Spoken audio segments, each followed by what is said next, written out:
지금 리플 XRP 시장에서는 심상치 않은 장면들이 펼쳐지고 있습니다. 이 네트워크상의 활성 지표가 연중 추세치로 떨어졌고요. 여기저기서 손절매 물량들이 쏟아지고 있는 상황인데, 불과 작년까지만 해도 탄탄대로를 걷는 듯했던 XRP가 올해 연말에는 2년 랠리를 마감하면서 마이너스 수익률로 돌아설 처지에 놓였기 때문입니다. 이 상승장에 희망을 품었던 개인분들께서는 하나둘씩 손실을 확정짓고 시장을 떠나고 있는 상황인데요. 오늘 말씀드릴 이야기는요, 바로 이 리플 XRP 하락 국면의 표면과 그 이면에 대한 말씀을 드리고자 합니다.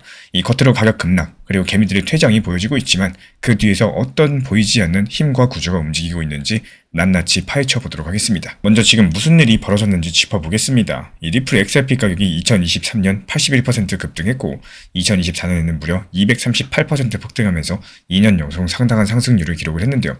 이 XRP의 투자분들, 특히 오랜 동안 우리 신사 채널과 함께 견디신 구독자분들 같은 경우는 이 드디어 빛을 보는구나, 실제로 수익도 많이 내셨을 겁니다.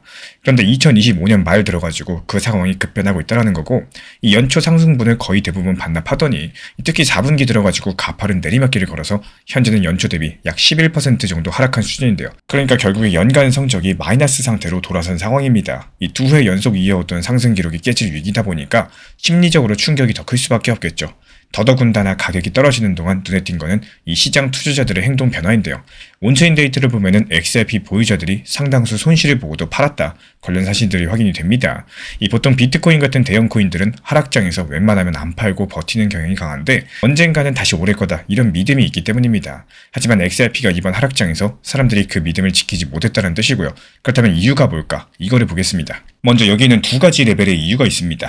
첫 번째, 거시경제의 큰 흐름을 보셔야 되고요. 또 다른 한 가지는 암호화폐 시장 내부의 속사정을 보셔야 됩니다.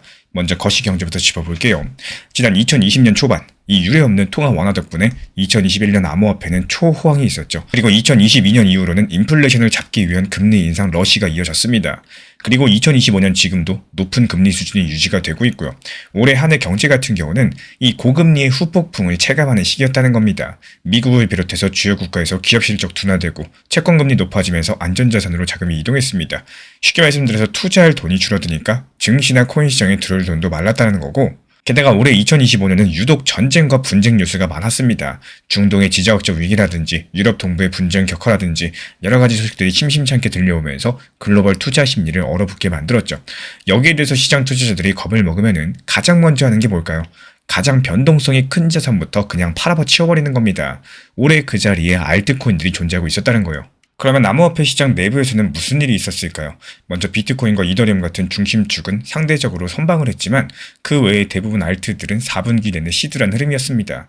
이 비트코인 도미넌스, 즉 시장에서 비트코인이 차지하는 비중이 올라갔다는 건요, 많은 투자자들이 믿을 거는 비트코인인 뿐이다, 이러면서 자금을 옮겼다는 의미입니다.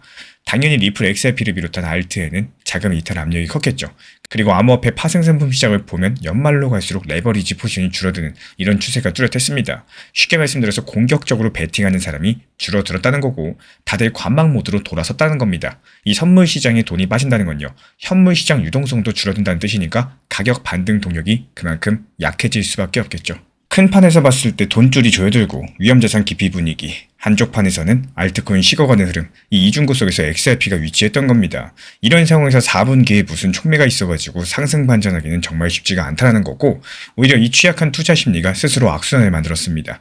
가격이 떨어지니까 투자자들이 겁먹고 팔았고요. 그러니까 가격이 더 떨어지고, 또 이런 전형적인 하락 사이클 말이죠. XRP의 네트워크 활성도가 급감한 거 또 그래서 마찬가지 이유입니다. 실제 12월 말 리플 내적 활성 주소 숫자가 월간 34,000개 수준까지 떨어지면서 올해 2025년 통틀어 봤을 때 최저치를 기록하고 있어요. 이 거래가 활발해야지 아직까지 사람들이 관심이 있구나, 이렇게 생각을 할 텐데 이것마저도 지금 식어버린 모습입니다. 이런 것들을 두고 일부 전문가들 측에서는 올해 연말 XRP 네트워크는 실제 사용자들이 내년을 대비해서 이 포지션을 정리하고 관망세로 돌아선 것이다, 이렇게 분석을 남기기도 했습니다. 다들 한 발 물러서 있으니까 가격이 힘을 받지 못하는 것은 당연할 수밖에 없겠죠. 근데 여기서 재미있는 모순적인 상황 하나를 짚어보셔야겠습니다. 리플 XRP에 돈을 넣는 주체가 누구냐? 이 겉모습과 이면이 달랍니다. 겉으로 드러나는 온체인 데이터상으로 방금 말씀드린 대로 이 개인들의 투매랑 네트워크 이탈이 보이는데요.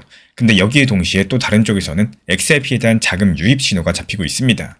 바로 기관 투자자들의 움직임이라는 거고, 이 미국 시장에서 올해 말에 XRP 현물 ETF 상품들이 처음으로 등장했죠. 지난 작년 당시 비트코인 현물 ETF 승인이 얼마나 큰 이슈였는지 기억하실 겁니다.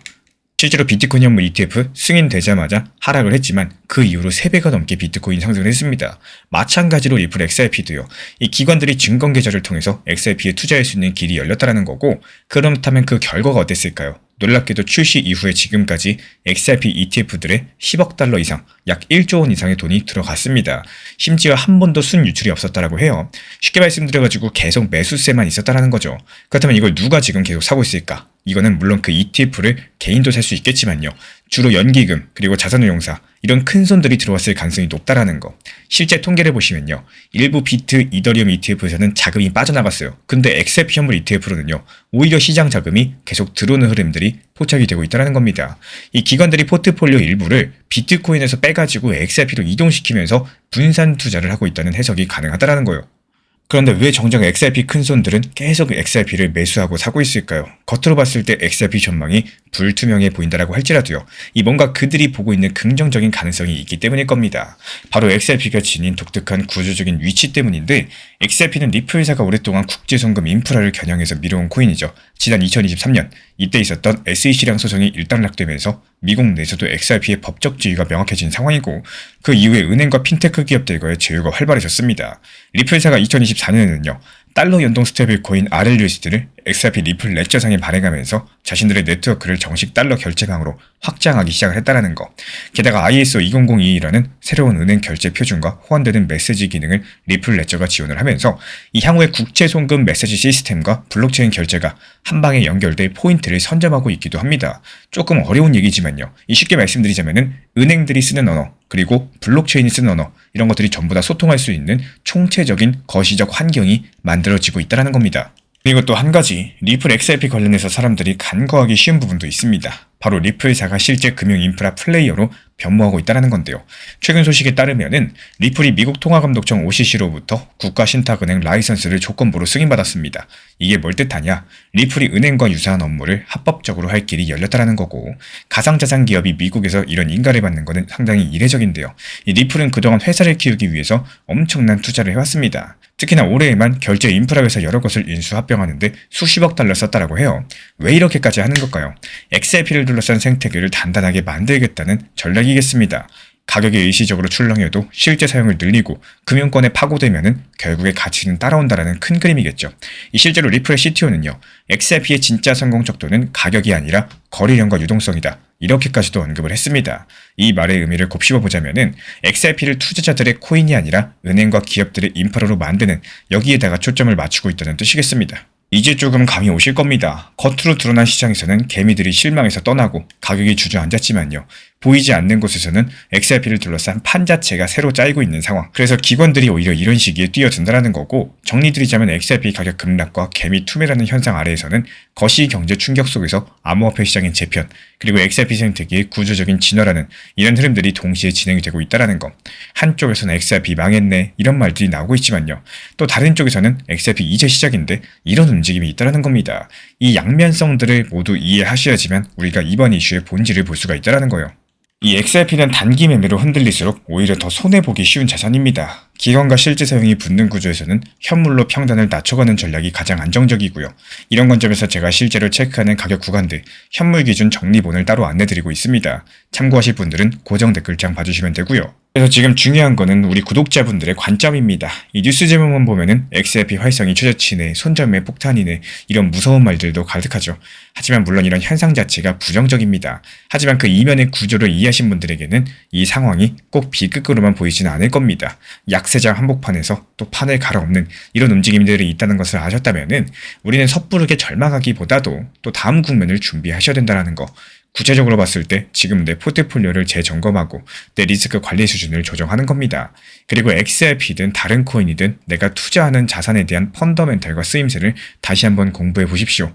가격 차트만 볼 때는 보이지 않던 이 새로운 판의 흐름이 보이기 시작을 할 겁니다. 마지막으로 강조드리고 싶은 점은요. 이 투자는 확률 게임이라는 사실이에요. XRP처럼 과거 서사가 화려한 자산일수록 오랫동안 홀딩한 투자자분들은 애정도 있고 기대감도 크실 겁니다. 그래서 더더욱이나 이 객관성 유지가 중요하다라는 거고, 남들이 팔 때 공포에 동조하지 마시고 남들이 살 때 흥분에 휩쓸리지 말라는 거는 진부하지만 진실입니다. 이 지금 XRP 시장은 분명히 공포 국면이고요. 많은 사람들이 떠나갔습니다. 하지만 역으로 생각했을 때 남들이 두려워할 때 담대한 이들은 이 미래의 과실을 준비할 수도 있겠죠. 저는 오늘 XRP의 단기 하락 속에서 이 숨은 구조적인 이야기를 풀어드려 봤습니다. 현재 시장에 묻어나고 있는 이 불안감 뒤에는 새로운 판으로 넘어가는 이런 XRP의 필수 불가결한 과정이 숨어 있다라고 말씀을 드리고 싶어요. 이런 점을 이해해 주신다면은 지금 시점에서 우리가 무엇을 해야 될지 분명해질 겁니다. 즉 두려움에 휩쓸리지 말고 구조를 보시면서 한 발 앞서 준비하는 거, 이런 것들이 결국 투자에서 살아남는 길일 테니까요. 미국 월가의 영웅 존 템플 당경은요, 투자의 본질을 이렇게 꿰뚫었습니다. 최적의 매수 타이밍은 시장의 비관론이 팽배할 때다라고요. 지금 XRP 시장은 개미들의 비명과 손절매로 얼룩져 있습니다. 하지만 역설적이게도 스마트 머니인 기관들은 대중이 공포에 질려서 던진 물량을 조용하게 쓸어 담고 있습니다.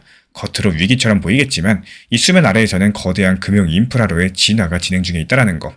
떠나는 군중의 뒷모습을 보면서 두려워하지 마십시오. 지금 겪고 있는 이 고통스러운 조정은요, 껍데기는 가고 알맹이만 남는 진짜가 되기 위한 통과 의례일지 모르겠습니다. 남들이 포기할 때 본질을 믿고 인내하는 사만이 결국에 시장이 주는 이 가장 달콤한 열매를 맛볼 자격이 있다는 거고, 오늘도 공포를 넘어서 기회를 보는 현명한 투자하시기를 진심으로 응원드리겠습니다. 지금의 감정에 휘둘리기보다도 과거 상승장에서 느꼈던 감정을 떠올려서 다음 선택을 미리 준비하셔야 된다는 점 말씀드리고 싶어요. 오늘 시장을 보면서 드는 감정만 붙잡고 있으면요, 이 판단은 항상 왜곡되기가 쉽습니다. 그래서 지금 이 순간보다 불과 몇 개월 전 리플이 4,900원 찍었을 때를 차분하게 떠올려 보셔야 된다는 거고, 그때 어떤 기분이었는지, 더 상승할 것 같다는 확신이 얼마나 강했는지, 주변 분위기가 얼마나 들떠 있었는지 한 번만 솔직하게 돌아보시면 됩니다. 그리고 그 단기 고점 이후에 시장이 내려오기 시작했을 때 자연스럽게 들었던 생각도 함께 떠올려 보세요. 그때 조금이라도 팔걸, 아마도 이런 생각을 안 해본 분은 거의 없으실 겁니다. 그리고 이런 기억이 중요한 이유는 후회를 하기 위해서가 아니라 다음 선택을 준비하기 위해서입니다. 시장은 반드시 반등의 시기, 상승의 시기를 만들어줍니다. 여기서 문제는 그 순간이 왔을 때 우리가 아무런 계획 없이 또 같은 선택을 하느냐, 아니면 미리 준비한 대응을 하느냐인데, 지금 해야 될 일은 단순합니다. 다시 한번 반등이 찾아왔을 때 어느 구간에서 어떤 비중을 줄일지, 어디까지는 욕심을 내려놓을지, 어떤 가격에서 수익을 내 것으로 만들지 미리미리 시나리오를 그려보는 거예요. 이 시장은 늘 기회를 줍니다. 하지만 그 기회를 잡는 사람은 그때 감정이 아니라 지금 준비를 해둔 사람이라는 거 기억해 주셨으면 좋겠습니다. 대부분의 손실은 지식이 부족해서가 아니라 기준 없이 감정대로 움직이는 순간에서 발생을 해요. 예를 들어가지고 단기 반등이 나왔다고 해서 충동적으로 따라 붙는다거나, 조정이 왔다고 무서워서 손절하는 이런 행동이 반복되면 결국에 계좌는 계속 깎일 수밖에 없습니다. 그래서 저는 시장을 볼 때 필요한 기준표랑 타점 요약본을 따로 만들어서 드리고 있기 때문에 필요하신 분들께서 현재 보이는 번호로 문자 신청 주시면 도움 드리도록 하겠습니다.